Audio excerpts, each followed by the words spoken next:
This paper is a facelet bank for fast portrait manipulation by Chen et al. Face manipulation has been a very interesting topic in computer vision and graphics. However, previous methods have mainly been devoted to face beautification, debeautification, expression manipulation, and age progression. Different facial structures and different attributes need special manipulation techniques. For example, these two men have different facial features, so they would require different manipulation techniques. Most approaches were designed for individual tasks, and if you wanted any new solutions for effect generation, it requires you to have experts with domain knowledge. There are some possible solutions to this problem. One possible solution is direct regression. In this method, you directly regress the input and ground truth image after edit. However, this requires labeled paired data, and that is often unavailable or it requires a lot of human labor to generate. So, if you want to create any new effects, you can't use direct regression very easily. Another possible solution is generative adversarial network. This is good for set-to-set unsupervised learning, and it uses cycle-consistent laws to preserve the image content as well as adversarial laws to transfer attributes from one set to another. However, it is difficult to train, especially for new effects that require system component modification. And if you don't train it properly, the results would be unrealistic and easily noticeable. One other possible solution is deep feature learning, which learns how to change the image attribute from two different sets using the deep feature of the two image sets. The problem is that the framework is not end-to-end, so it can't be globally optimized. Also, it requires heavy computations, even during testing, because it involves hundreds of face warping and convolution operations. The solution suggested in the paper is a flexible, high-quality output network for face manipulation. It has an encoder-decoder architecture and is specially designed to allow users to control the level of effect, thus enabling interactive face manipulation. The facelet bank framework that they propose only updates the middle convolutional layers to generate different effects instead of redesigning the entire framework completely. In this example, the subject is made to look younger in one image and given facial hair in another. There are also other ways to manipulate the image that will be discussed later. There are four main contributions from this paper. 1. They propose a set-to-set CNN framework for face manipulation that does not require paired data in training. 2. Their system is developer-friendly because you can generate different effects by simply updating a few convolution layers. 3. Their method is able to regularize noisy labels because it benefits from the local prior of convolution layers. And finally, their experiments show that this approach can handle a wide range of face effects with fast speed. Now we begin with proposed method. Suppose there are two face domain X and Y with different properties. Our goal is to shift image of domain X towards domain Y without guidance from any paired data. As for face manipulations, we want the algorithm to produce intermediate results so that users can control the strength of operation, such as smoothness of the skin. This process is represented as Z. Okay, so in here, Z is consists of X, where X is an input and output image, and also with lambda, where lambda is control the strength, and function O in here is denotes the operation that changes X from domain X towards domain Y. Note that domain X and Y usually differ semantically, so O can be highly complex. In order to simplify O, we instead define the operation O' in a deep space and change the equation above to this equation. And to one extreme, if psi capture enough rich semantic information, and then O prime can be further simplified as linear shift in a deep space, which leads to this equation. Okay, so in here we use 5 convolutional layers to construct C to represent phase attributes at different levels. So here we use ReLU 3, ReLU 4, and ReLU 5 are jointly used to represent C. Okay, and now we try to train a fixed decoder network D to decode C to obtain the final output. The decoder D has reverse architecture of the encoder E, except for concatenating and manipulated features to the corresponding layers. We use the following loss function to train D. So this is the loss function that we use to train D. And we also observe that pre-training of the decoder with this formula.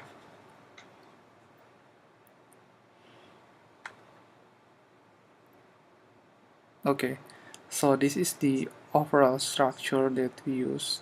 The network architecture is illustrated by this figure, which is composed of an encoder E. This is the encoder E that transforms all the images, and then we transform image to a deep space by using a convolutional neural net that estimates the domain direction shift of delta V, and then the decoder that transforms the operated deep feature back to image.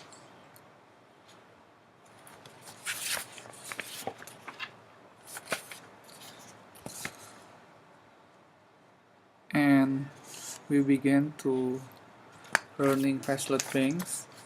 This learning facelet bank is useful to estimating delta V, which requires cancellation of all factors except for the target attributes. So in here we could see that delta V, and then after that we try to generation pseudo labels. In here learning V is difficult as we don't have paired data to infer delta V for each training sample. We average neighbor of each training sample of both domains to construct the attribute vector. So this is the attribute vector. And after that we try to search or to make the network designs. Since delta V prime relates strongly to the deep feature, we reuse the extracted deep feature by setting the input of V to V with the function of E.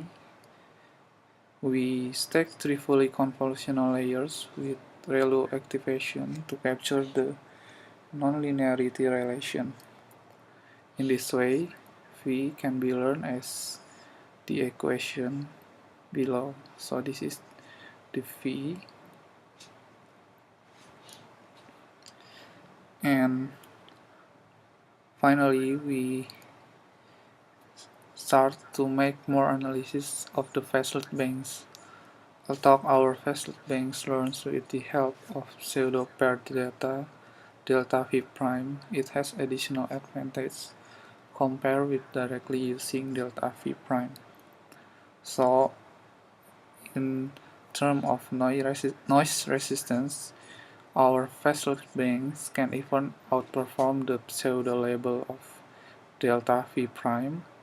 To demonstrate it, we compute the heat map of delta V by using following formula, where I is a set from 1 until h, and continue with G, same also as a set of 1 until W, and K is a set from 1 until C, denotes the row, column, and channel of index respectively. Okay, in figure below, we could see the heap map of AppBeard. So this is the heap map, and also we could see the result that shown by this picture. Okay. However, the pseudo target of delta V prime activates in many regions here and cause undesirable change in wrong place. So the pseudo label is computed by only a subset samples, not sufficient to cancel out all noise. On the contrary, our facelet banks have much cleaner heat map, which only activates in the correct region. So this is the facelet bank that we have. It only activates in the correct region.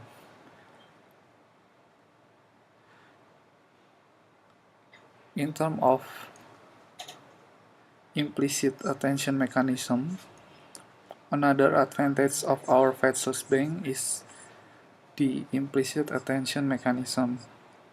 So in this figure, the train operations are adaptive to the position and pose of the face and keep staying in the correct region. This is another major advantage stemming from the Fourier convolution architecture. Essentially, convolution layers of our facelet bank capture the relation of certain visual pattern and corresponding delta V. So you can see here that the train operations are adaptive to the position and pose of the face and keep staying in the correct region. So our proposed method has advantage in speed. So if we use the formula here to compute, the computationally is expensive and we need 1.09 minutes with the system implemented with PyTorch and running on a server with a Titan XP GPU and an E5-26233V4 CPU. But our facelet bank computing VAX only requires network forwarding, which only costs 0.0194 seconds. So the difference is big. They used PyTorch for implementation. PyTorch is a deep learning framework which can reduce the amount of coding. Decoders train using the Adam optimized convergence technique. The dataset used for training collects image from Cerebr's 90% image, portrait, Helm, and Flickr's images. Landmarks and attributes were calculated using this function. Evaluation of this approach. Attribute direction delta V greatly affects the result. Simple method of global and KNN has problem. Case of global method. Input image with a many change with dataset. It will incorrect result. In this example, the position of beard is wrong. Case of KNN method. Improve this problem, but some result skin color may not be reproducible. Since this method learn the relationship between the mouse and the corresponding beard so correct results are obtained and no major problem are found. It has already been shown that different levels of layer are complementary to each other, so good results can be obtained by using multiple different layers. In this example, it's a take of removing face hair. In B image, most of it has been removed, but it is not perfect.